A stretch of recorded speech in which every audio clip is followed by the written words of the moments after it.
It's a pretty sexy single. Yes. You're a single guy. Are you comfortable with being a sex symbol? Jesus, I don't know if I've ever been told that before, so I'll take it for wherever I can get it from. You probably haven't been told from a 43-year-old man. I haven't been told by anyone, to be honest, so I'll take it from wherever I can get it.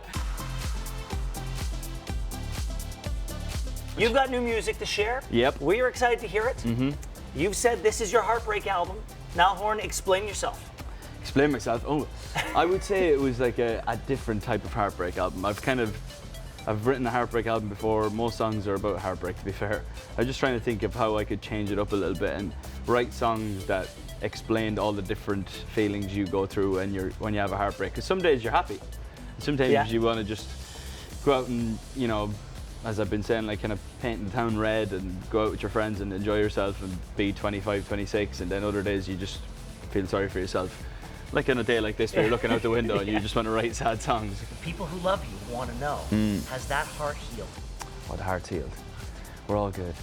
No, I mean, the best way of doing it is writing a tune about it. I'm lucky that I have that vehicle to be able to do that. As dudes, we're not the greatest talkers anyway. So my way of doing it is to get pen and paper out and pick up a guitar and try it that way. Toronto, hometown of Shawn Mendes. Yes. We know that you have a friendship with him. Yep. He's covered your music. He's such a talented guy. What does it mean as an artist to have a fellow artist who happens to be a friend of yours want to interpret your own words, your own music? No, it's pretty cool. I mean, you know, I've known Shawn since he first started, and I mean, he's hands down the nicest guy in music, without a shadow of a doubt. I think we all know that. I think the Canadians can see that and should be very proud of him.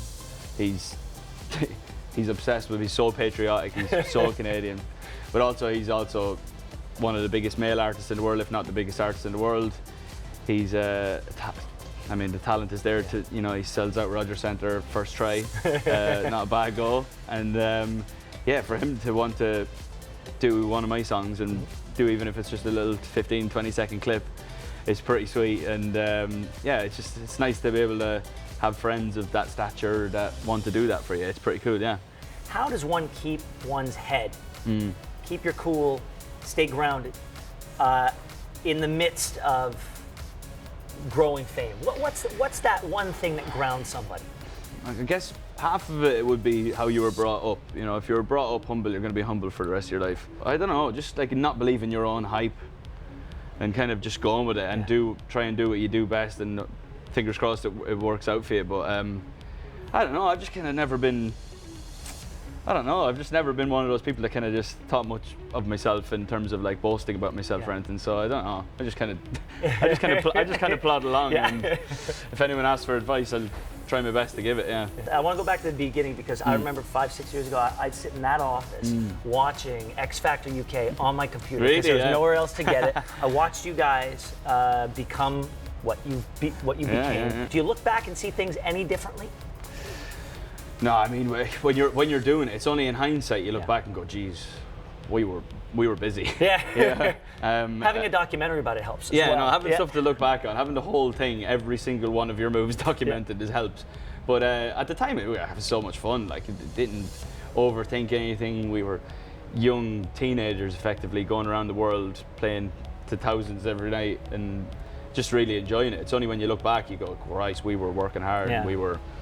But no, I mean, I wouldn't have definitely don't want to done anything differently. And I mean, I wouldn't be able to sit here now and talk to you if we hadn't have done it. And it's just all a lot of fun. I think what you feel when you're in it and you're working hard, sometimes it's the same with any job. You know, you kind of feel hard done by, you know, I'm working so hard, but actually you got the best job in the world. It's not even work. It's having a great time. We all witnessed this band get put together. Typically, bands that are put together that way, they lack an authenticity. And then that translates to an inability to grow. Okay. And then the fact that you guys also were put together at a particular age, it's very difficult to transition from that age to adulthood in the public eye. You managed to overcome both of them. I guess what people attach themselves to, the more I think about it, is kind of the fact that we were those normal dudes that we were clearly just kind of like deer in the headlights. And you never learned to dance, no, which I really respect. We just kind of kept going with it and still kind of winging it now. Do you remember feeling any sort of self-doubt when you decided I want to put my own name, attach it to my own work, and be out there front and center on my own? Yeah, of course, you know, again, it's like the deer in the headlights thing. You know, you get out there, you get nervous, and then after a while, you realise that that's what you were meant to do all your life. You know, you're on. I love being on stage. I love being in the studio. I love every part of what we do. You kind of have to trust what you're good at, and I think I'm an okay songwriter, and I just have to keep going with that.